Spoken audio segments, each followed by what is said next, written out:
الحمدللہ والصلاة والسلام علی رسولہ الکریم وعلی آلہ واصحابہ اجمعین، اما بعد فاعوذ باللہ من الشیطان الرجیم، بسم اللہ الرحمن الرحیم۔ ومن تزکا فانما یتزکا لنفسہ والی اللہ المصیر۔ عزیزان گرامی، موضوع جو ہے بڑا اہم اور بڑا دقیق اور بڑا مشکل میرے سامنے ہے۔ اس کا حق ادا کرنا بہت مشکل ہے۔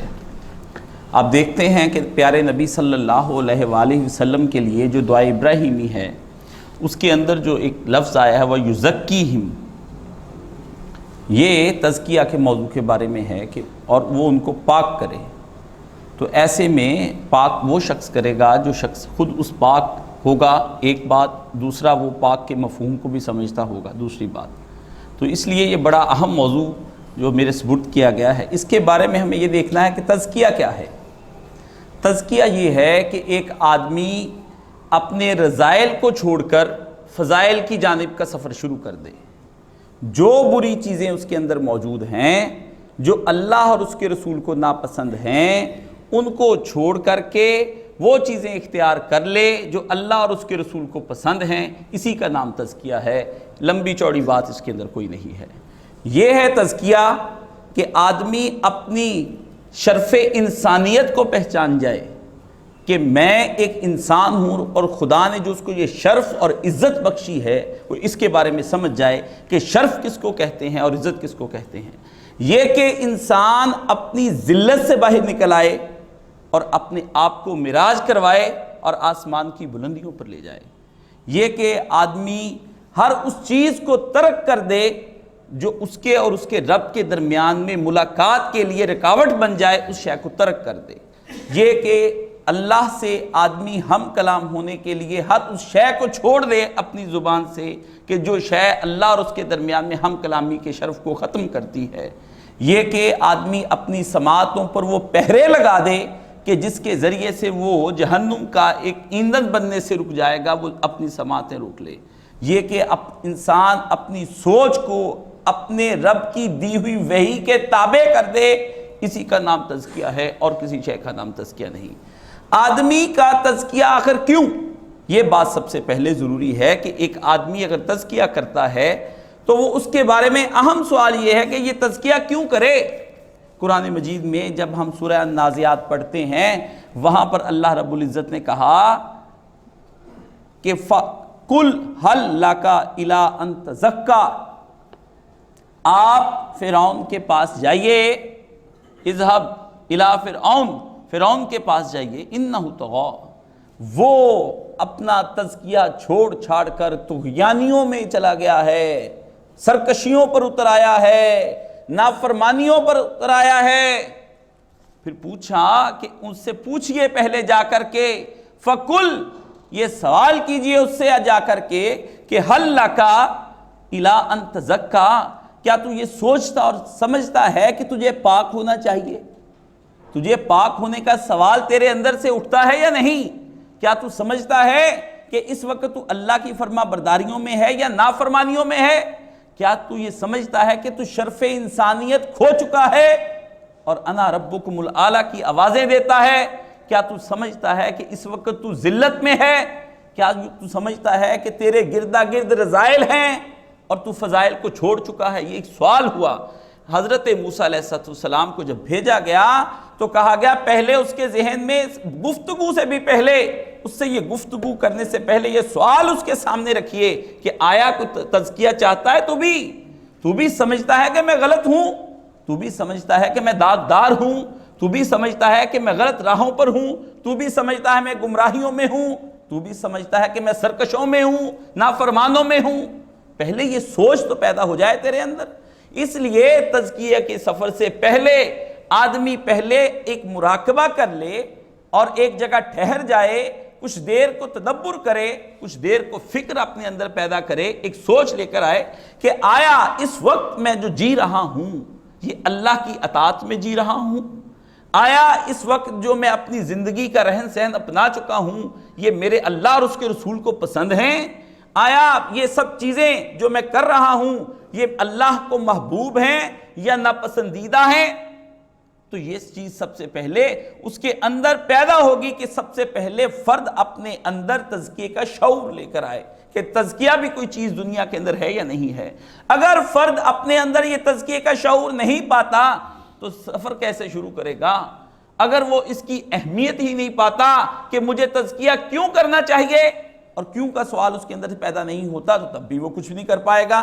اگر اس کو پتہ ہی نہیں تزکیہ کس کو کہتے ہیں جب بھی وہ تزکیہ نہیں کر پائے گا۔ اس لیے ادراک تزکیہ ہو یا شعور تزکیہ ہو یا ضرورت تزکیہ ہو یا اہمیت تزکیہ ہو، یہ سب چیزیں جو ہیں آدمی کے ذہن میں پہلے یہ سوال پیدا ہونا چاہیے، پھر تزکیے کے سفر کی طرف جانب سفر کرے گا۔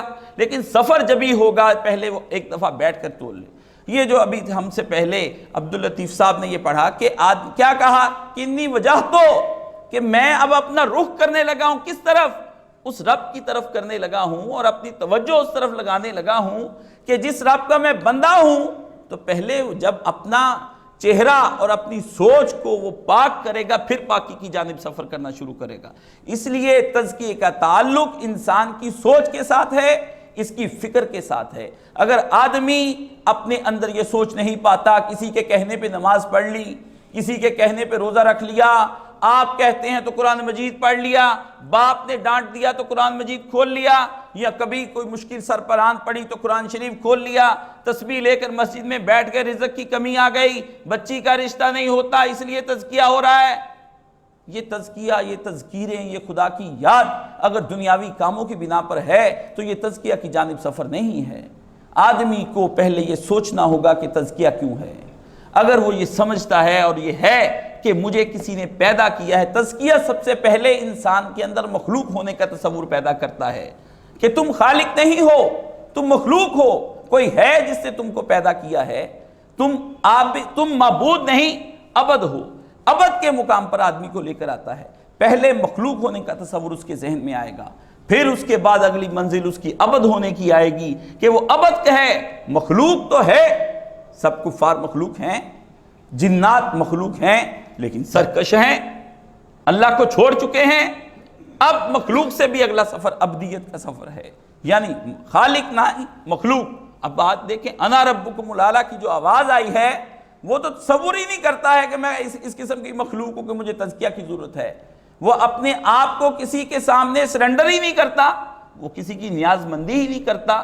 جو کہتا ہے کہ اللہ الصمد، وہ اس کے سامنے جھکتا ہی نہیں، وہ اپنے آپ کو احتیاج والا مانتا ہی نہیں، وہ کہتا ہی نہیں کہ مجھے بھی حاجتیں ہوتی ہیں۔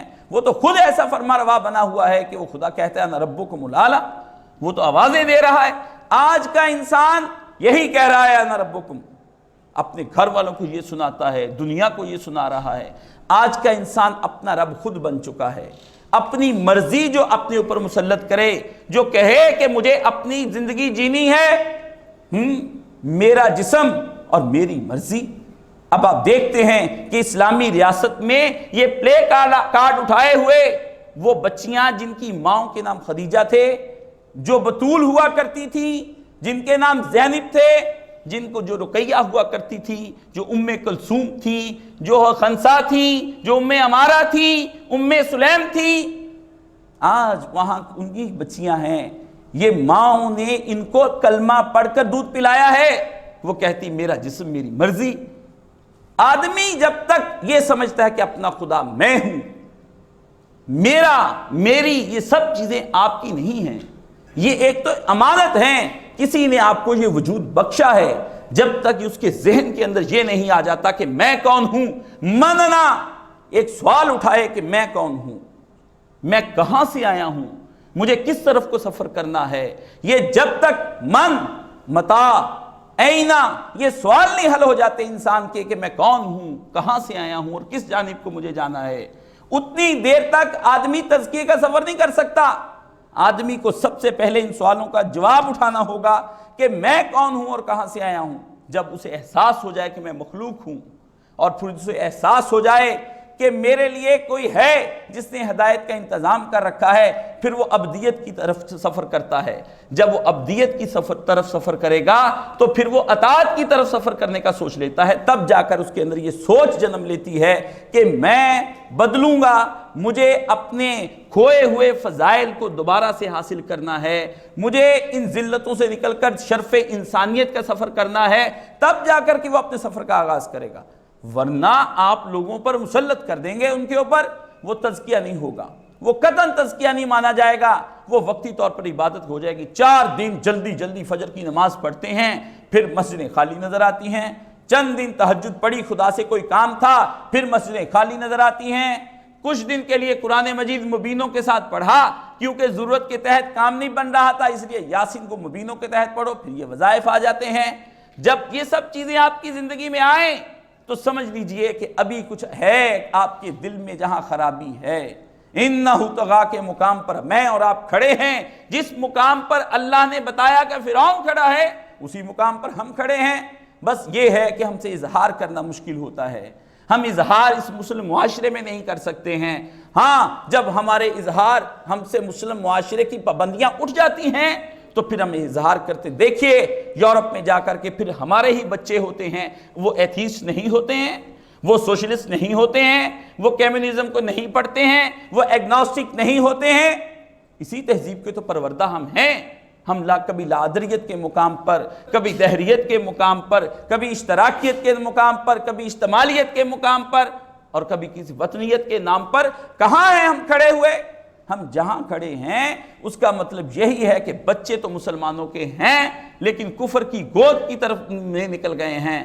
ان کو ان کی ماں نے کلمہ شریف پڑھ کر دودھ تو پلایا تھا، باپوں نے حلال کی کمائی تو تھی، لیکن افسوس کہ ان کی رگوں کے اندر محمد عربی صلی اللہ علیہ وآلہ وسلم کا پیغام نہ پہنچا سکے۔ آج تزکیے کی ضرورت اتنی ہی محسوس ہوتی ہے جتنا کہ 1400 صدیاں پہلے حضرت محمد عربی صلی اللہ علیہ وآلہ وسلم کی وہ آواز کہ قولوا لا الہ الا اللہ، یہ تزکیے کی آواز ہے۔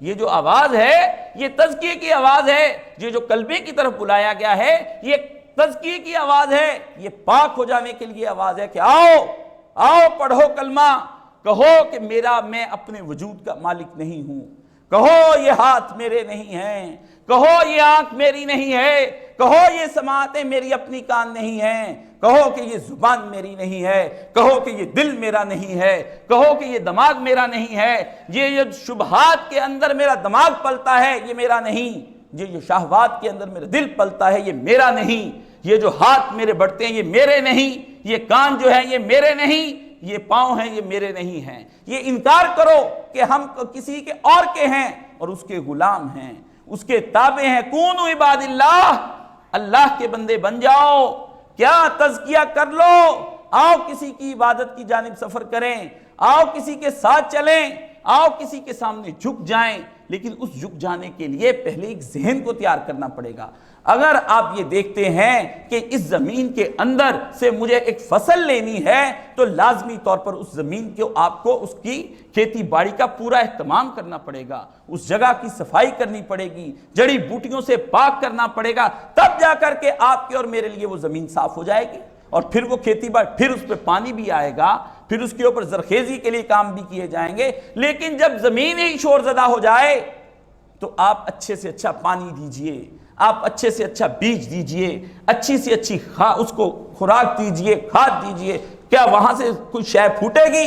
کبھی نہیں، کبھی نہیں اس کے اندر سے کوئی چیز نکلے گی۔ ایک غافل اور احمق آدمی تو یہ کام کر سکتا ہے لیکن ایک عقل مند آدمی یہ کام نہیں کر سکتا ہے۔ اس لیے تزکیے کے لیے فرد کے اندر سے یہ سوال اٹھنا کہ میں کون ہوں، میں کہاں سے آیا ہوں، مجھے کیا کرنا ہے اور مجھے کدھر کو جانا ہے، یہ فرد کے اندر سوال اٹھنا ضروری ہے۔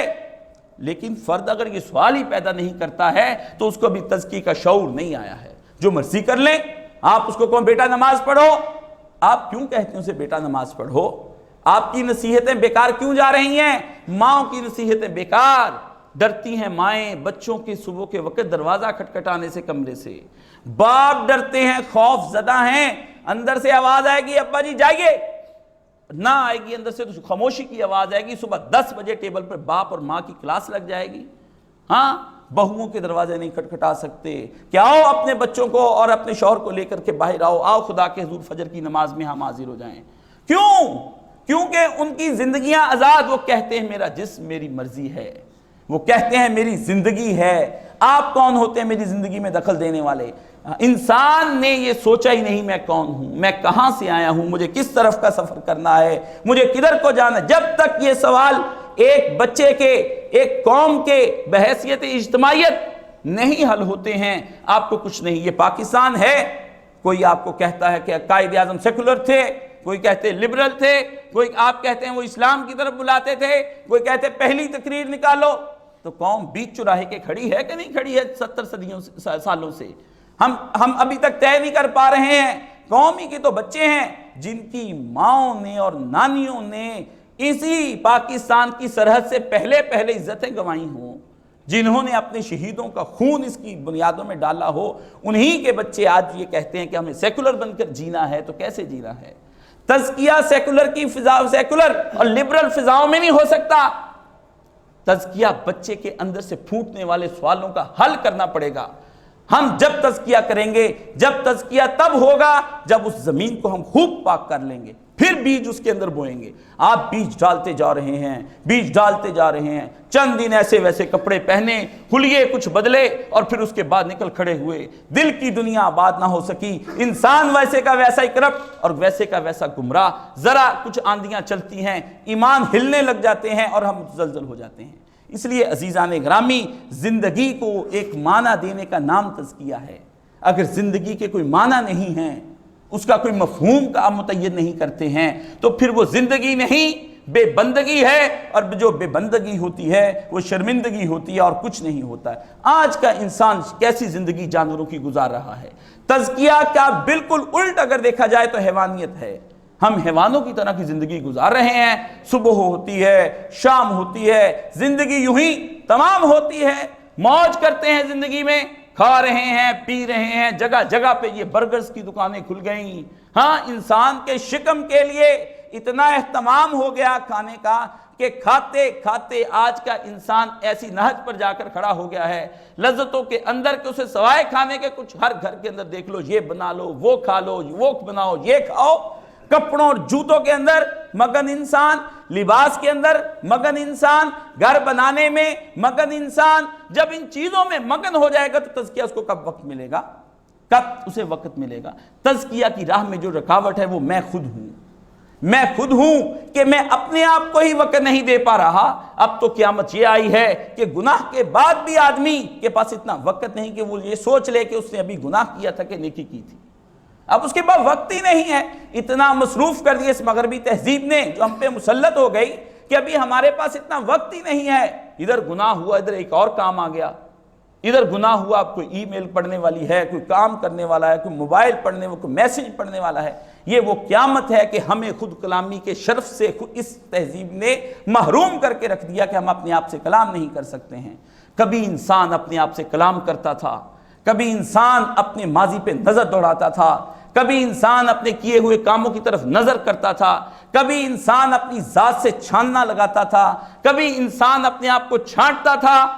نہ چھانٹتا ہے، نہ چھانتا ہے، نہ نظر دوڑاتا ہے، نہ ماضی کی طرف سفر، نہ حال کے ساتھ جاننی، اور مستقبل کی طرف اگر سفر ہے تو الحاق و متکاثر کی آوازیں قرآن دیتا ہے۔ 14 صدیوں پہلے کے انسانوں نے یہ کچھ کیا ہے کہ بہتات کی حرص میں یہ انسان مرے جاتے ہیں۔ وہ بہتات کھانے کی ہو، پینے کی ہو، عہدوں کی ہو، مال کی ہو، لباس کی ہو، جوتے کی ہو، کسی اور شے کی ہو، اور کچھ نہیں تو سیلفیوں کی بہتات ہو کہ انسان آج اپنی ہی تصویریں کھینچتا ہے، آج اپنی ہی تصویریں کھینچتا ہے اور اسی میں مگن ہے۔ آج کا انسان اپنا خدا خود بن گیا ہے۔ نرگسیت کا شکار یہ نوجوان طبقہ کب سوچے گا کہ مجھے اپنا تزکیہ کرنا ہے؟ یہ نوجوان طبقہ کبھی تزکیہ کا سوچ بھی نہیں سکتا ہے۔ افسوس ہے کہ تزکیہ کی بات جب چھڑے گی، پہلے اس کے ابتدائی معنی اور مفاہیم کو طے کیا جائے گا۔ اگر اس کے معنی اور مفاہیم کو طے نہیں کیا جاتا ہے تو تزکیہ کی جانب سفر نہیں ہو سکتا ہے۔ اس لیے میرے عزیزوں، میں یہ سمجھتا ہوں کہ سب سے پہلے تزکیے کا شعور آنا ضروری ہے کہ مجھے، اگر میں 30 سال کا ہوں، اگر میں 40 کا ہوں، اگر میں 50 کا ہوں یا 20 کا ہوں، تو پہلے اپنے وجود کو دیکھوں کہ آیا عبث بنایا گیا ہوں یا کسی خاص مقصد کے لیے بنایا گیا ہوں۔ ہمیں تو یہ پڑھایا گیا کہ ہمیں عبث بنایا گیا۔ ہاں، بنایا بھی کہاں گیا، خود بخود ہم بن گئے۔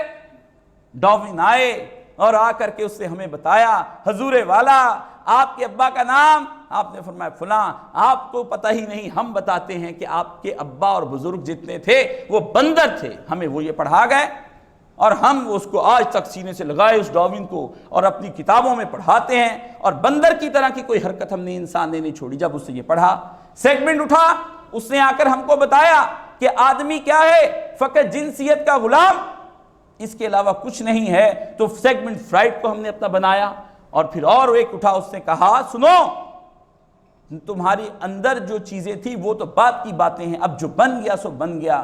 آدمی اگر غلام ہے تو اس کا حل مجھ سے سنو، مجھے مارکس کہتے ہیں، میں ہیگل کا شاگرد ہوں، میں تم کو بتاتا ہوں آدمی ہے اپنے شکم کا غلام، وہ تم کو شکم کا غلام، وہ تمہیں اپنی جنس کا غلام، وہ تمہیں بتاتا ہے کہ تمہارے تعلقات کو اگر دیکھا جائے، جنس کو اگر پرکھا جائے تو تم بندر ہوا کرتے تھے، لیکن ایک آواز آتی ہے انی جاعل خلیفۃ فی الارض، تم بندر نہ تھے، تم ہمارے نائب ہوتے تھے، تم ہمارے نائب تھے، ہم نے چاہا تمہیں زمین پر بھیجنے کا، اور تم جو آج کہتے ہو کہ میں جنس کا اور شکم کا غلام ہو چکا ہوں، نہیں، عبداللہ، تم تو عبداللہ تھے، کونوا عباد اللہ، تم اللہ کے غلام تھے، نہ کہ ان دو چیزوں کے غلام تھے۔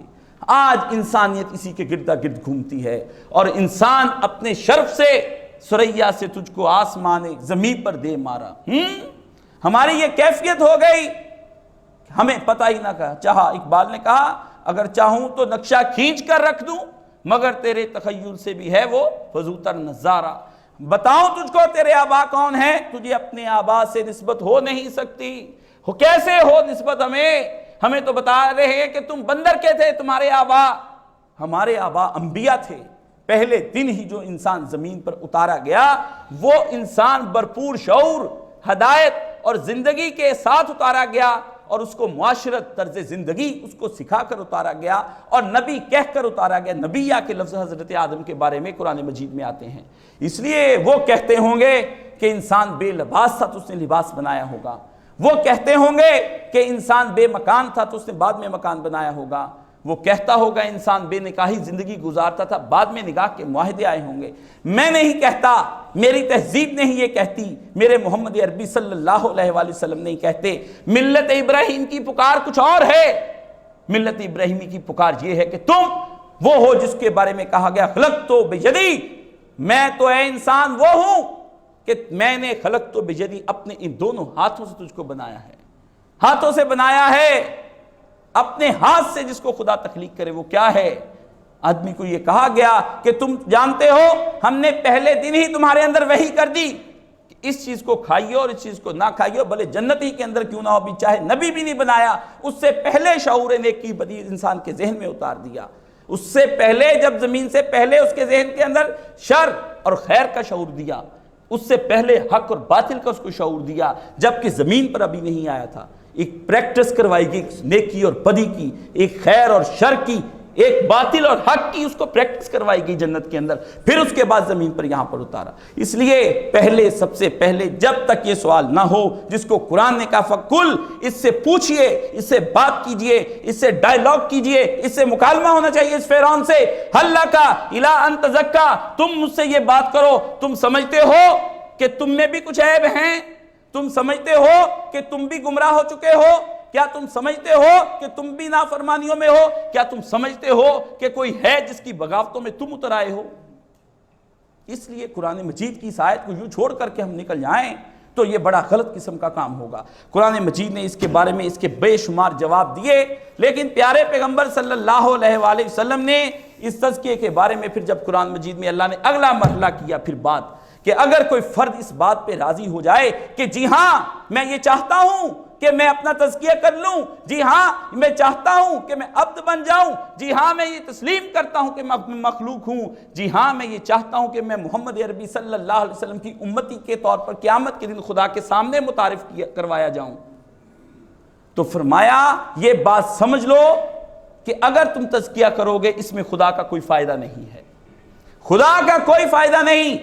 اگر سب کے سب لوگ کافر ہو جائیں اس کی بادشاہی میں ایک مکھی کے پر برابر بھی کمی نہیں آتی، اور سب کے سب لوگ مسلمان ہو جائیں تب بھی اس کی بادشاہی میں کوئی کمی نہیں آتی۔ وہ وحدہ لا شریک اس طرح کا ہے کہ سب تعریفیں کریں تب بھی وہ وحدہ لا شریک، اگر نہ کریں تب بھی وہ وحدہ لا شریک۔ اس کی ثنا، اس کی حمد، سب چیزیں اپنی جگہ پر موجود ہیں، وہ حق ہے۔ اللہ نے اپنے آپ کو حق کہا ہے۔ حق وہ ہوتا ہے جو اپنی جگہ پر جس کو ثبات حاصل ہو، جو اپنی جگہ پر اس قدر مستحکم ہو کہ اس کو کسی اور سہارے کی ضرورت نہ ہو، اس کو حق کہا جاتا ہے۔ حق دلیلوں کے ذریعے سے تو پہچانا جا سکتا ہے، لیکن دلیلوں کے ذریعے سے اپنی جگہ سے ہٹایا نہیں جا سکتا۔ اگر آپ اسے دلیل دیں گے تو حق اتنا مستحکم ہوتا ہے۔ فرمایا وَمَن تَزَکَّىٰ، سن لو اگر تم میں سے کسی نے یہ چاہنا ہے کہ اس کا تزکیہ ہو جائے، وَمَن تَزَکَّىٰ فَإِنَّمَا يَتَزَکَّىٰ لِنَفْسِهِ، جو کوئی بھی اپنے آپ کو پاک کرے گا وہ اپنے آپ کے فائدے کے لیے ہی پاک کرے گا، ہمارا کچھ نہیں بنانے والا وہ آدمی۔ کیا فرمایا وَإِلَى اللَّهِ الْمَصِيرُ، سورہ فاطر ہے۔ نماز کا خوب ذکر کرنے کے بعد یہ کہا کہ اگر کوئی پڑھتا ہے نماز تو اپنے لیے پڑھے گا، اگر کوئی روزہ رکھتا ہے تو اپنے لیے رکھے گا۔ اس لیے کیا ہمارے معمولات، پھر اس کے بعد دیکھیں اپنی زندگی کا دوسرا ہم کہ کیا میرے معمولات زندگی میرے تزکیے پر اثر انداز ہوتے ہیں؟ ہوتے ہیں بھائی، ہوتے ہیں۔ ہم کہتے ہیں ہوتے ہیں، دنیا مانے نہ مانے۔ آپ دیکھیے کہ آپ جب رات کے 12 بجے تک 1 بجے تک جاگیں گے فجر کی نماز کے لیے، کون نشاط انگیزی سے اٹھے گا؟ تہجد پڑھنے کے لیے کون اٹھے گا؟ حضور پر نور رسول مقبول صلی اللہ علیہ وسلم نے بغیر کسی وجہ کے پوری زندگی میں کوئی اہم دینی معاملہ ہوتا مشاورت کا اپنے صاحب کے عشاء کی نماز کے بعد جاگنا پیغمبر صلی اللہ علیہ وسلم نے گوارا نہیں فرمایا۔ سو جاتے آقا دو عالم صلی اللہ علیہ وسلم۔ آپ جب آپ کے معمولات زندگی میں یہی ہوگا تو پھر یہی آپ کی زندگی ہوگی۔ ہمارا لٹمس پیپر یہی ہے کہ فجر کی نماز میں چیک کر لیے جائیں کتنے لوگ آتے ہیں، سو رہے ہیں، دنیا کو راضی کر رہے ہیں، شادیاں رکھی تو رات کو، منگنیاں رکھی رات کو، اور جنازے بھی اب رات کو۔ فرصت ہی نہیں آپ کے پاس۔ وہ رات کس لیے بنائی تھی؟ آرام کے لیے بنائی تھی۔ وَجَعَلَ اللَّيْلَ، اللہ نے قرآن میں صبح تھا، ہم نے تو بنائی تھی تمہاری رات کے آرام کرو۔ کب ہم نے کہا تھا کہ تم ساری رات تم اس طرح جاگو اور جب صبح فجر کا وقت قریب آنے لگے تو سو جاؤ، اور جوں سو کہ تمہارے سر پر جوں بھی نہ رینگے کان پر کہ اگر اذان کی 20 25 مسجدیں ہیں ہر طرف، ایک محمد عربی صلی اللہ علیہ وسلم کی مسجد ایک مدینے میں تھی، باقی سب جگہوں پر محلوں کے اندر تھیں۔ حضور ایک آواز دیتے تھے، اسپیکر بھی نہیں تھا، کیسے محمد عربی کی مسجد نبی اس زمانے میں بھر جاتی تھی؟ حضور کیا دروازے کھٹکھٹانے جاتے تھے؟ پیغمبر نے کیا اسپیکر لگوا رکھے تھے؟ کوئی الارم تھا؟ اس دل کے اندر تھا کہ میں عبد ہوں، مجھے حکم ہے عبد کو کہ صبح کے وقت میں جب صبح صادق ہو جائے تم ہماری بارگاہ میں موجود نظر آنے چاہیے۔ تو وہ ہم حاضر ہوتے تھے پیارے پیغمبر صلی اللہ علیہ وسلم۔ کیوں نہیں حاضر ہوتے تھے؟ عبدیت کے مقام کو پہچان کر کے ایک غلام کا کام ہے کہ جب مالک اس کو بلائے وہ وہاں موجود پایا جائے، جہاں کا حکم ہو وہاں نظر نہ آئے۔ مجھے بتائیے کیسے تقویٰ حاصل ہو جائے گا؟ تزکیہ کا سفر کیسے ہوگا؟ معمولات زندگی کو توڑیں گے نہیں تو کبھی بھی کچھ نہیں ہوگا۔ بہانے تو انسان کے پاس اتنے ہیں کہ مجھے اگر کوئی بہانے سناتا ہے سن لیں۔ قرآن مجید میں آیا، بہانے بازوں نے آ کر پیغمبر کے سامنے بہانے کیے غزوہ تبوک پر۔ اللہ نے کہا فَاللَّهُ أَنْتَ لِمَا زِلْتَ، اے محمد عربی صلی اللہ علیہ وسلم، اس وقت میں جب اسلام پر کڑا وقت آ چکا تھا، اس وقت میں جب کہ دشمن 3 لاکھ فوج لے کر یہاں پر آ چکا تھا، اس وقت میں کہ جب کہ تو نے گرمیوں کی تپتی سپہروں کے اندر صحراؤں کا سفر کیا اپنے نازک بدن کے ساتھ، ہاں تو لے کر اپنے ساتھیوں کو خدا کے دین کو بچانے کے لیے تبوک کی طرف سفر کر رہا تھا۔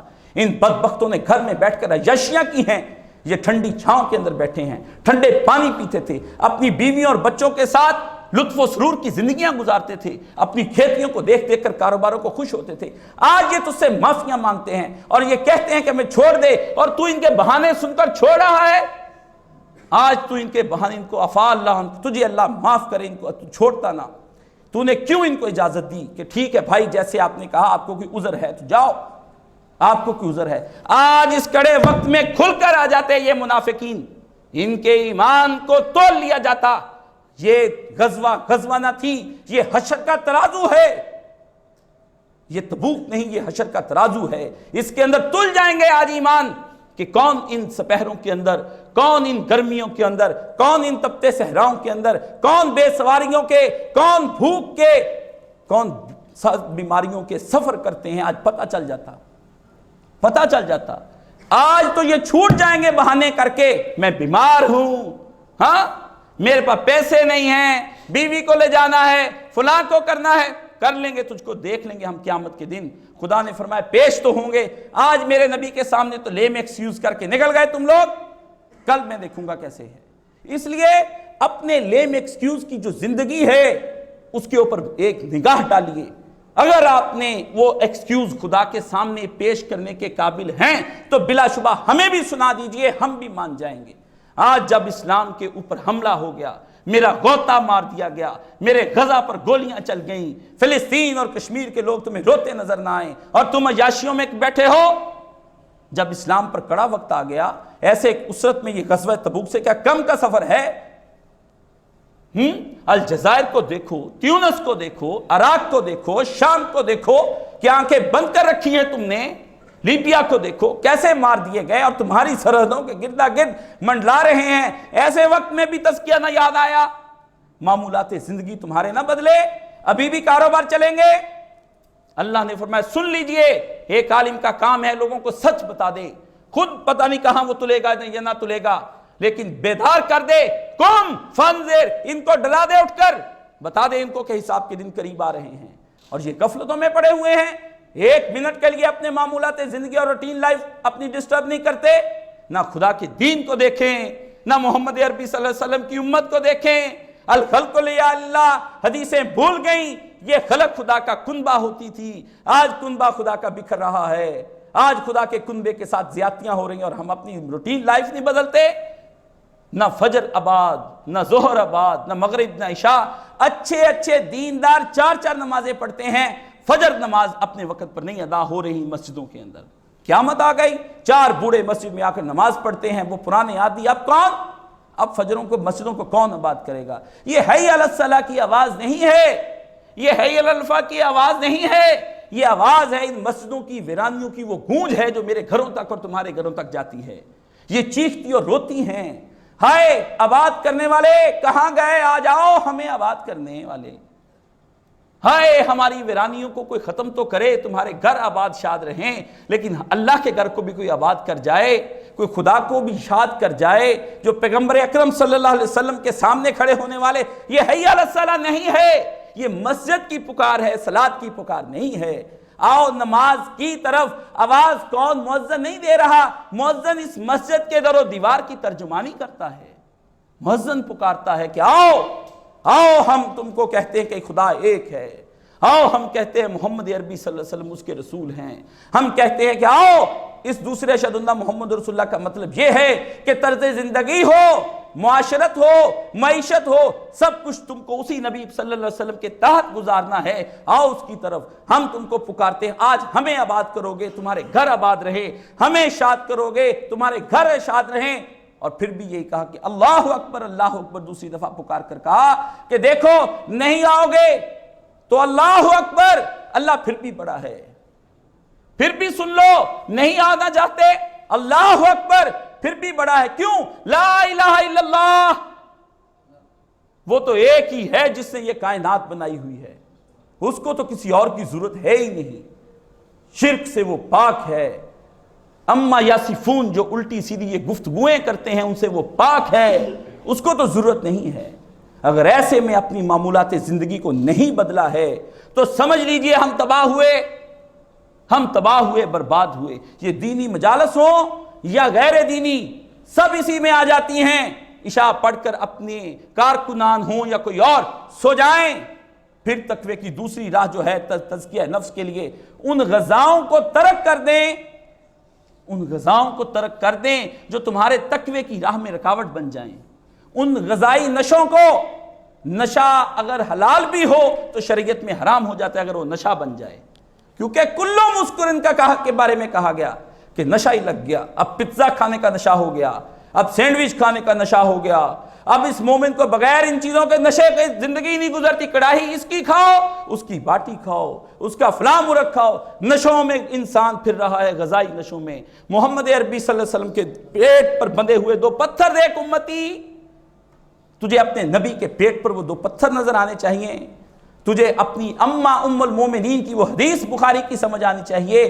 کہ پیغمبر کے گھر کے اندر 3 دن سے زیادہ چولہا نہیں جلا، تجھے نظر آنا چاہیے کہ اسودان، ایک پانی اور ایک کھجور پر تیرے نبی کا اور تیرے نبی کے گھر والوں کا گزارا ہوتا تھا، ابھی کو روز روٹی کھاتے ہو اور پھر بھی اور کی تلاش میں جاتے ہو، یہ اتنے بھرے ہوئے پیٹ کب تمہیں خواب غفلت سے جگانے پر آمادہ ہوں گے؟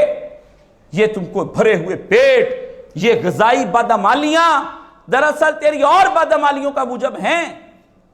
اس قدر کھا کر کے خدا کے ذکر سے غافل، دنیا کے شغل میں شاغل ہماری ماں پڑھتی تھی، اللہ اسے مرحومہ کو جنت میں جگہ دے کر دے، دنیا کے شغل میں شاغل، خدا کی یاد سے غافل، محلہ اچیاں والے تیرا گوری ٹھکانہ ہے، دنیا کے شغل میں شاغل ہیں، کھانے میں مگن، رات مہندیوں میں مگن، مائیوں میں مگن، منگنیوں میں مگن، براتوں میں مگن، ولیموں میں مگن، دنیا کے شغل میں شاغل، خدا کی یاد سے غافل۔ کوئی سوچا ہی نہ کہ آدھی رات کے وقت کوئی آیا بیٹھا ہے، آسمان دنیا پر آ گیا ہے، کوئی تو ہو ہم سے مغفرت لے جائے، ہم نے سرٹیفکیٹ ایشو کرنے ہیں، کوئی آدمی لینا چاہتا ہے ہمارے سے سرٹیفکیٹ مغفرت کا، سٹیمپ لگی پڑی ہے، صرف نام ٹائپ کرنے والا رہ گیا ہے، اٹھے مانگ لے ہم دے دیں گے۔ کوئی تو ہو جس کے سوالوں کی برمار غیروں کے در پہ جھکتا پھرتا، ایک دفعہ سوال کر لے، ہم سوال کا جواب دیں گے، عطا کریں۔ کوئی تو ہو، اتنے بخشش کے خزانے ادھر اور اتنے خزانے مسائل کے حل ادھر، ہم نے دونوں دروازے کھول لیے، کوئی تو لوٹ کر لے جائے ان خزانوں کو، لیکن افسوس کہ تم خواب غفلت میں ہو۔ تو جو آدمی اس غفلت میں ہوگا، مالک کی پکار رہ جائے گی۔ سن لو، آدمی کو میں یہ ایک بات اپنے ذہن میں بٹھا لیں، کافر ہو یا مومن، تہجد کے وقت میں آنکھ ضرور کھلے گی، بشرطے کہ اسے کوئی نشہ نہ کیا ہو، نشہ نہ کیا ہو، ایک دفعہ آنکھ ضرور کھلے گی، اس کی رحمت کا تقاضا ہے، ایک دفعہ بشر کی وہ آنکھ ضرور کھولتا ہے۔ آدمی اپنی غفلت کی بنا پر سو جائے، پھر بھی اسی نے قدم بڑھائے کہ اس کی آنکھ تو کھولو ایک دفعہ، ورنہ جس کو بے قراریاں ہوں وہ لوگ رہتے ہیں۔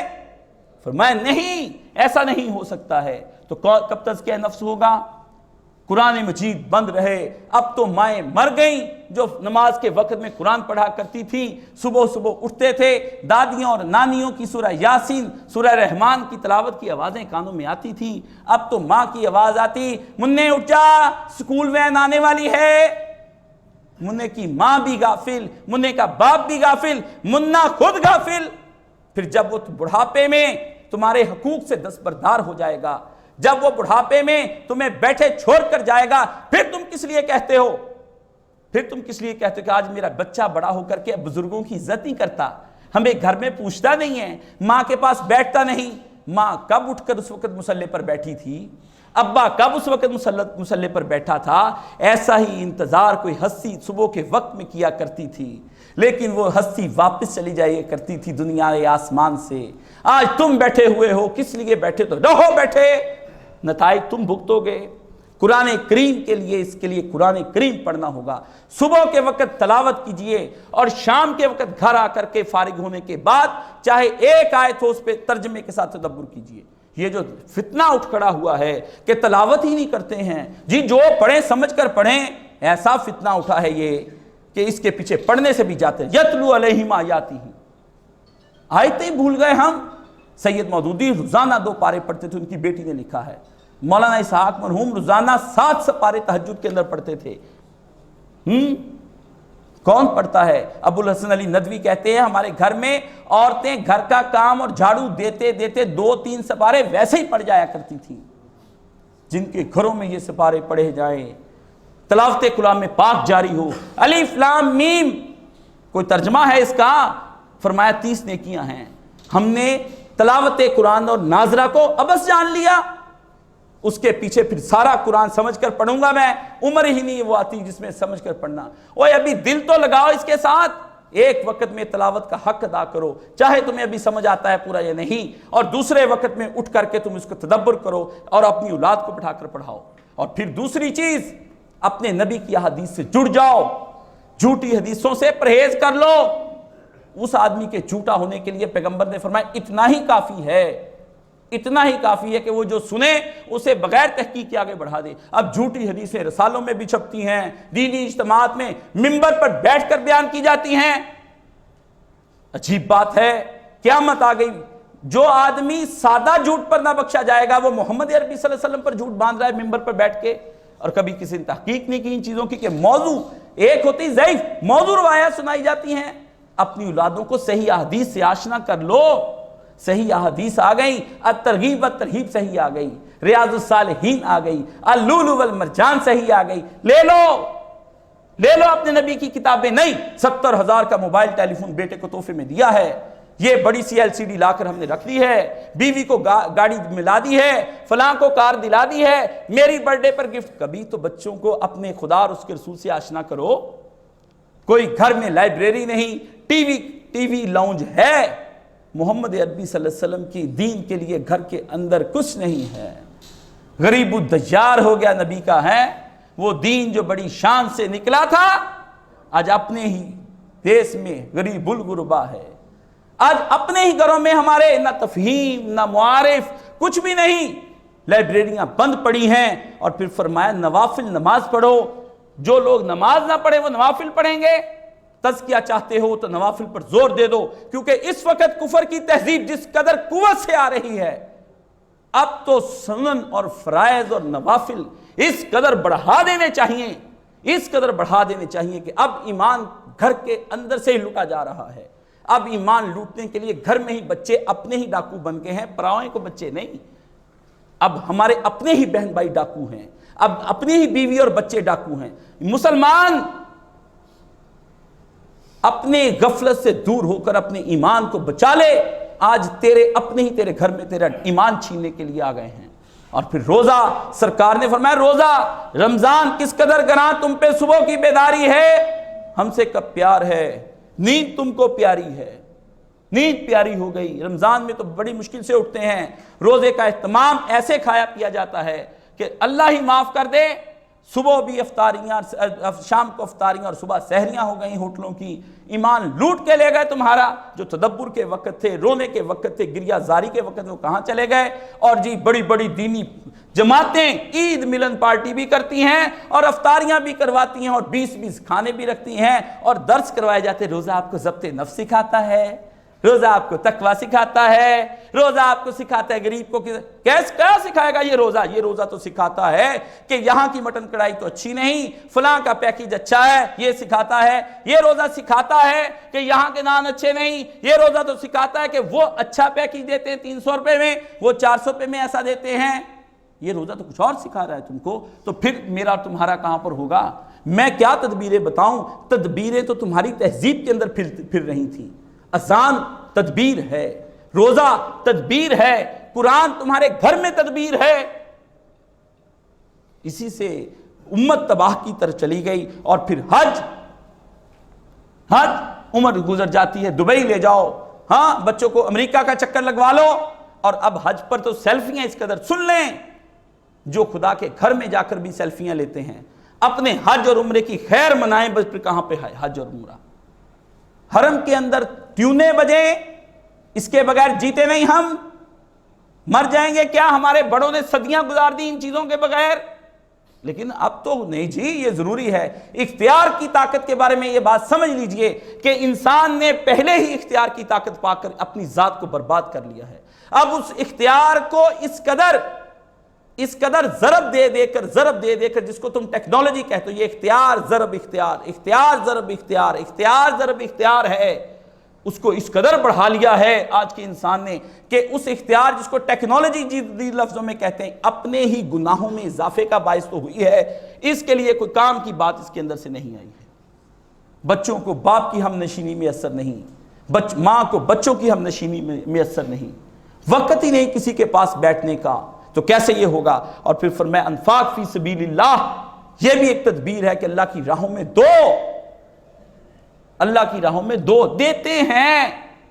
دیتے ہیں لیکن کہتے ہیں کچھ نمایاں ہو کر دیں تو پھر مزہ ہے، دیتے ہیں مگر خدا بن کر دیتے ہیں، مخلوق بن کر مخلوق کی مدد نہیں کرتے، اندر سے وہ چیزیں ابھرتی ہیں کہ دینے والے کو پتہ تو چلے کہ کسی نے کچھ دیا ہے، کچھ نام ہو۔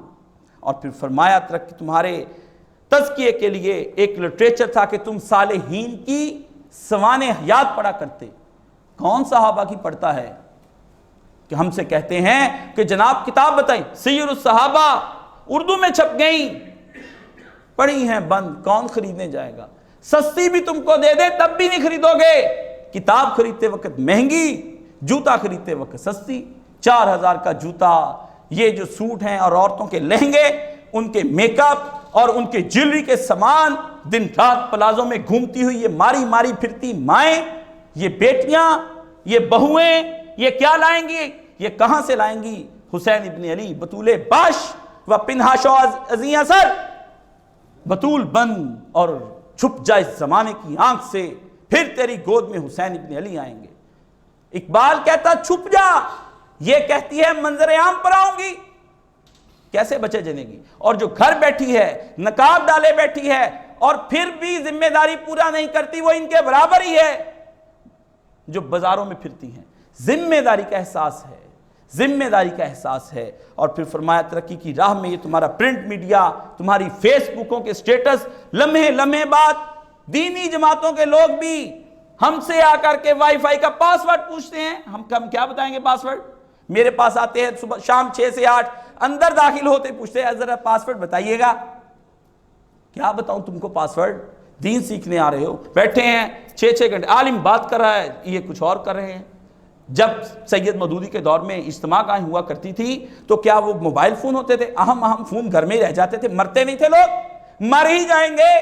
اللہ یحیی و یمیت، کچھ نہیں ہونے لگا کسی کو، کوئی ایسے کام نہیں ہے۔ آپ جم کر بیٹھیں، آپ کو پتا ہو آپ کہیں آئے ہوئے ہیں، آنکھ کھلی رہے، کوئی بیدار کرنے والا تم کو بیدار کر رہا ہے، کوئی دینے والا تم کو شعور زندگی دے رہا ہے، کوئی ادراک کرانے والا تمہیں ادراک کی منزلیں طے کرا رہا ہے، کوئی تزکیہ نفس کے سفر کرانے والا دور دراز کے علاقوں سے اپنا گھر بار چھوڑ کر، بیوی بچے چھوڑ کر تمہارے پاس ممبر پر بیٹھا تم سے ہم کلام ہونا چاہتا ہے، اور تم کہیں اور، ہم ہیں وہاں جہاں سے ہم کو اپنی خبر نہیں آتی۔ ہاں پہلے تو آتی تھی، حال دل پہ ہنسی، اب کس بات پہ مجھے بتائیں نا۔ غالب نے اس وقت کہا افسوس کہ ہم جس مقام پر کھڑے کر دیے گئے ہیں، اس مقام کو تزکیہ نفس کی راہ میں ہے تو مادیت پرستی ہے۔ جب تک انسان کے اندر یہ شعور نہ آ جائے، اتنی دیر تک وہ ابد کی منزلیں نہ طے کر لے، وہ تزکیے کی جانب جا نہیں سکتا۔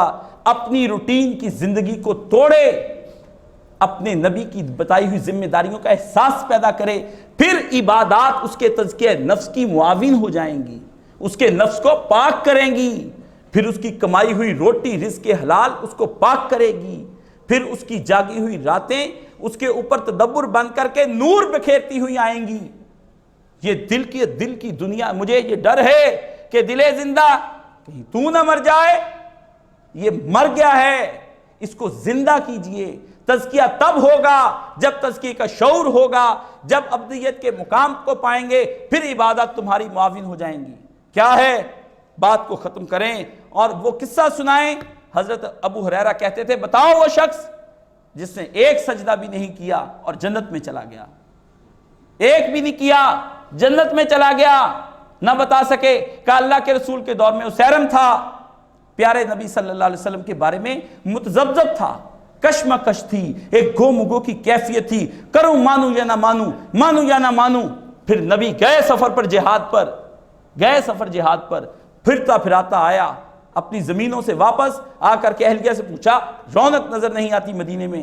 فرمایا چلے گئے اللہ کے نبی لے کر کے خدا کے دین کو بچانے، جو برسوں سے تمہیں دین بتاتے آئے تھے۔ اسیرم، اسی وقت اسیرم نے فیصلہ کیا کہ اسیرم کب تک، خواب کب تک، اٹھو جاگو نسیم، ہاں اسیرم کب تک بے خبر رہو گے؟ اسی وقت اسیرم نے سفر سے کے لیے گھوڑا نکالا، تلوار لی، میدان سے نکلا، جا رہا تھا، وہاں پہنچا، سرکار اس وقت غزوہ میں مشغول تھے، حضور سے ملاقات نہ ہوئی، بس دیکھ لیا ایک نے، کہا کیسے آنا ہوا، کہا دین مان لیا، کلمہ پڑھ لیا۔ اسیرم اپنی جان لے کر حاضر ہو گیا، اسی غزوہ میں شہید ہو گیا، ایک نماز کا وقت بھی نہیں آیا، جنت کی اندر پہنچ گیا وہ آدمی۔ کیوں؟ شعور تزکیہ کر لیا، سوچ کو پاک کر لیا کہ کسی کے پیچھے چلنا ہے، کسی کے ہاتھ میں ہاتھ دے دینا ہے، کسی انجن کے پیچھے اپنا ڈبہ لگا دینا ہے، زندگی بکھری ہوئی کو روش دینی ہے۔ یہ انتشار جو ذہن اور قلب کا ہے اس کو سمیٹ لو، یہ جو شبہات ہیں ذہن کے ان کو دوڑا دو، یہ جو شہوات سے پر دل ہے اس کو صاف کر لوں، آؤ چلو نبی کی راہوں پر۔ اور پھر عشق کی اس ایک ہی چھلانگ نے اس کا کیا کیا، اس کا سارے معاملات زندگی حل کر کے اس کو وہاں لے گئے جہاں آوازیں آتی ہیں سلام قول من رب رحیم۔ تزکیہ ہے، سوچ کا تزکیہ کیجئے، پھر دیکھیے کہ سب چیزیں آپ کے گرد گرد آتی ہیں۔ پھر نماز نور بن کر آئے گی، قرآن نور بن کر آئے گا، پھر سفارش بن کے بارگاہ الہی میں فرمایا یہ آل عمران اور بقرہ خدا کی بارگاہ میں جھگڑا کریں گی، خداوندہ دن رات میری تلاوت کرنے والا آدمی آج اس کو اپنی رحمت سے مایوس نہ کیجیے۔ ہاں آ جائے گی نماز بھی دائیں سے، آ جائے گا انفاق فی سبیل اللہ بھی بائیں سے، اور اس زندگی الجنت کیا جنت کا عرض السماء، اس کے بارے میں کیا فرمایا؟ زمین و آسمان جتنی ہے اس کی لمبائی، بھاگو فاستبقو، دوڑ لگاؤ۔ لیکن تزکیہ نفس اس وقت ہوگا جب سوچ، آپ کی نمازیں بھی کچھ دیں گی آپ کو۔ فرمایا ایمان کی حلاوت اور مٹھاس کیوں نصیب نہیں ہوتی؟ کیوں نہیں مزہ آتا نماز پڑھنے میں؟ کیوں وسوسے آتے ہیں؟ جس کو مزہ آ رہا ہے اس کو وسوسہ کیسے آ جائے گا؟ جس کو ایمان کا منہ میں مٹھاس آ رہی ہے اس کو تلخی کہاں سے آئے گی؟ ایمان کی مٹھاس جب ہی ہوگی جب سوچ پاک ہو جائے گی، جب دماغ پاک ہو جائے گا، ادراک و شعور کے ساتھ مالک کے سامنے کھڑا ہو جائے گا، بس پھر ایک ہی آنسو گرنے کی دیر ہے۔ فرمایا زمین پر نہیں گرتا، زمین پر وہ آنسو جو مکھی کے سر جتنا ہے نہیں گرتا، اس سے پہلے بندے کو ہم بخش دیا کرتے ہیں۔ تزکیہ وہاں سے تو ایک لمحے میں آتا ہے، کیونکہ لمحہ اس نے نہیں لگایا، لمحہ وہاں سے بھی نہیں ضائع ہونے دیا گیا۔ آپ ایک لمحے کے لیے ابھی تزکیے کی سوچ پیدا کر لیں، ابھی رحمت کی بارش وہاں سے شروع ہوگی۔ ایک حقائق ہے، کوئی مسند بات نہیں، ایسی کوئی اس میں حقائق ہے کہ موسیٰ علیہ السلام لے کر نکلے قوم کو، اور باہر جا کر کے انہوں نے اپنی قوم کے ساتھ دعا کی کہ الہی قحط دور فرمایا ایک بدبخت ہے تیری اس مجلس کے اندر، تیرے اس مجمع کے اندر 40 سال سے ہمارے ساتھ اس کا جنگ چل رہی ہے، اس کی ہماری، نکال اس کو باہر اور ہم پھر برساتے ہیں می تجھ پر۔ آپ نے فرمایا نکل جاؤ، جو کوئی بھی ہے نکل جاؤ۔ کوئی نہ نکلا، بس کچھ ہی دیر کے بعد بارش بھی ہو گئی۔ سوال کیا الہی یہ کیا معاملے ہوئے کہ نکلا بھی کچھ نہیں؟ پہلے اصرار تھا، اب رحمت ہے، یہ چکر کیا ہے؟ فرمایا دل ہی دل میں طے کر لیا، 40 سال سے اگر آپ نے ہمارا پردہ رکھا ہوا ہے، آج بھی رکھ لیجئے، دوبارہ نہیں کریں گے۔ ہاں رحمت کو جوش ہوا، فرمایا 40 سال کی گناہ کر کے گناہوں کا واسطہ دے رہا ہے، نیکیوں کا نہیں دے رہا۔ گناہوں کا واسطہ دیا کہ 40 سال کے گناہوں پر شرمندہ ہیں، ہم نے تزکیے کی سوچ کر لی ہے، آج کے بعد بغاوت نہیں ہوگی ہماری، آج کے بعد نافرمانیوں میں نہیں جائیں گے۔ آپ جو پوچھتے ہیں کہ حل اللہ کا تزکا میں اللہ کا تزکا یہ ہے، آپ نے کہا ہاں میں تزکیہ چاہتا ہوں، یہ آواز ایک مومن کی اگر نہیں جاتی ہے توبہ کے طور پر تو وہ تزکیہ کیسے ہوگا؟ تزکیے کے لیے بس ایک سوچ کو ابھار لیں، ابھی تزکیہ ہو جائے گا۔ وَيُزَكِّهِمْ، اور پھر کیا فرمایا؟ قَدْ أَفْلَحَ مَنْ تَزَكَّى، پس جس نے ادھر سوچ لیا، قدم بڑھا لیا، صبح نمازوں میں حاضر ہو گیا، دل کو پاک کر لیا، اب جو رحمت پکار رہی ہے کہ کون ہے یہ اٹھ کے کہے میں ہوں، کون ہے جو لینا چاہے مجھے دیجئے، کون ہے جو مغفرت مجھے دیجئے، کون ہے جو یہ آپ کے خزانے تو مجھے دیجئے۔ جواب میں کچھ تو کہیے جواب میں۔ یہ سوال کب تک خدا کی طرف سے ہوتے رہیں گے؟ کبھی قرآن میں سوال، کبھی حدیث میں سوال، یہ تزکیے کی آوازیں ہیں۔ الہی ہم کو وہ تزکیہ عطا فرما جس کے لیے تو نے پیارے پیغمبر صلی اللہ علیہ وآلہ وسلم کو اس دنیا میں بھیجا، جو دعائے ابراہیم کی وجہ سے آپ نے جو تزکیے کے الفاظ آئے اور آ کے ہمارے نبی نے وہ تزکیہ کیا، الہی اس بیار کو حاصل کرنے کی توفیق عطا فرما۔ الہی فجریں کبھی قضا نہ ہوں، خداوندہ نماز شب میں تیرے سامنے گڑ گڑاتا ہوا حاضر ہو جاؤں، خداوندہ مجھے جیسے تیسے کر کے اپنے پسندیدہ بندوں میں شمار فرما۔ الہی مجھے روزوں کی لذت عطا فرما، الہی نماز کی مٹھاس عطا فرما، الہی انفاق فی سبیل اللہ کی حلاوت عطا فرما، الہی مزے دے زندگی کے کہ جیسے تو نے کہا تھا کہ ہم آخرت میں بھی تمہیں عیش کرائیں گے، ادھر بھی اپنی اخلاص والی نعمتوں سے ہمیں لطف اندوز ہونے کی توفیق عطا فرما۔ وآخر دعوانا ان الحمدللہ رب العالمین۔ یہاں اس وقت ہمارے درمیان میں عروہ بھائی آئے ہوئے ہیں، ان کو دیکھتے ہی میرا جو دل ہے ایک دم سے پھر نرم ہو گیا۔ حکیم عبدالوحید سلیمانی مرحوم رحم اللہ تعالی واسعہ، میں نے آخری سال ان کے پاس جاتا تھا، میں کہتا تھا کہ مرکز تیار ہو گیا ہے، اب ایک دفعہ آئیے اور وہاں آ کر کے میرے پاس کچھ دیر کے لیے رکیں، ایک چھوٹا سا درس دے دیں، مجھے بڑی تمنا ہے۔ ان کے ہاتھ سے لکھا بھی نہیں جاتا تھا، تو میرا دل اس وقت کہتا تھا کہ میں انہیں لے جاؤں، وقت کم ہے، میں انہیں لے جاؤں۔ افسوس وہ نہیں آ سکے یہاں پر۔ میری ان سے بڑی محبت تھی، بہت محبت تھی، سب سے پیار کرتے تھے، مجھ سے بھی بڑی شفقت کی انہوں نے عمر بھر، اور بہت جب وہ پہلی دفعہ 1995 میں ہمارے ہاں آئے اس وقت سے میں ان کے ساتھ تھا، تو مجھے ان سے بڑی محبت تھی۔ ان کو دیکھ کر مجھے خوشی ہوئی۔ افسوس کہ ہم جنازے میں نہیں پہنچ سکے کیونکہ جلدی جنازہ ہو گیا۔ بارکیف حکیم صاحب کو اللہ جنت الفردوس میں جگہ عطا فرمائے، اعلیٰ علیین میں ان کو جگہ عطا فرمائے، ان کے کبیرہ صغیرہ گناہوں کو معاف فرمائے اور ان کی قبر کو ٹھنڈا رکھے، جنت کے باغوں میں سے ایک باغ بنائے۔ ان کو دیکھ کر اگر وہ آج نہیں آئے تو ان کو دیکھ کر خوشی ہو گئی کہ اگر وہ نہیں آئے آج یہ تو ان کی جگہ پر آ گئے، اس لیے وہ میری پسندیدہ شخصیت تھے۔ میرے دل نے نہیں چاہا کہ ان کو دیکھ کر میں چپ کر جاؤں اور میں کچھ ان کے سامنے بیٹھ کر صرف ایک دعاؤں کا افسوس اور تعزیت کر سکتا ہوں، اور اس کے علاوہ میرے پاس کچھ نہیں۔ بارکیف میں نے کبھی ان کو اپنی نماز میں بلایا نہیں، جب مجھے وہ آتے ہیں نماز میں، یا میرے استاد آ جاتے ہیں یا ماں، اور وہ بھی آتے ہیں۔ ایسے شفیق بندہ میں نے بہت کم دے، ملنسار، شفیق، با عزت اور بالکل انگلی پکڑ کر بتانے والے۔ ایک مرحلہ آیا مجھ پر جب میں تحریک کے کام کے لیے بالکل مایوس ہو کے چھوڑ دیا، میں نے کہا یہ کام ہی نہیں کرنا۔ حکیم صاحب نے مجھے ایک طرف لے جا کر کے بس ایک دو جملے کہے، مجھے ایک دو جملے انہوں نے مجھے کہے، اور اس کے بعد پھر سے میں نے عزم باندھ لیا، میں نے سوچ لیا کہ یہ کیا فائدہ ایسی باتیں کرنے کا، یہ تو وقت ضائع کیا جا رہا ہے۔ حکیم صاحب نے کہا نہیں، مایوسی کفر ہے۔ آپ دو چار بندوں کو بات بتا کر مایوس ہو گئے، جہان پڑا ہے آپ کے سامنے کھلا، جو نہیں مانتے ان کو چھوڑ دیں، کسی اور کو پکاریں۔ یہ جو مرکز بنا ہے اور تازہ بتازہ لوگ آتے ہیں، یہ اس سالے آدمی کی بات مان کر آج بحمدللہ یہاں پر خدا نے رونق لگا دی ہے۔ تو میں عروہ بھائی سے ان کی تعزیت بھی کرتا ہوں، اور میں یہ سمجھتا ہوں کہ یہ میرے اندر اگر وہ دوبارہ جذبہ نہ پیدا ہوتا تو میں کب کا یہ سارا دعوت کا کام چھوڑ چھاڑ کے الگ ہو چکا ہوتا۔ اللہ ہمارے حکیم صاحب کو اپنی جوار رحمت میں جگہ عطا فرمائے اور جنت الفردوس میں ان کے دن بدن درجے بلند ہوتے چلے جائیں۔ آج اگر یہ پڑھیں گے ان کی جگہ پر کوئی تقریر فرمائیں گے، میں ویسے ہی سنوں گا جیسے میں ان کے بارے میں سنتا تھا۔ کمال کے بے نظیر آدمی تھے۔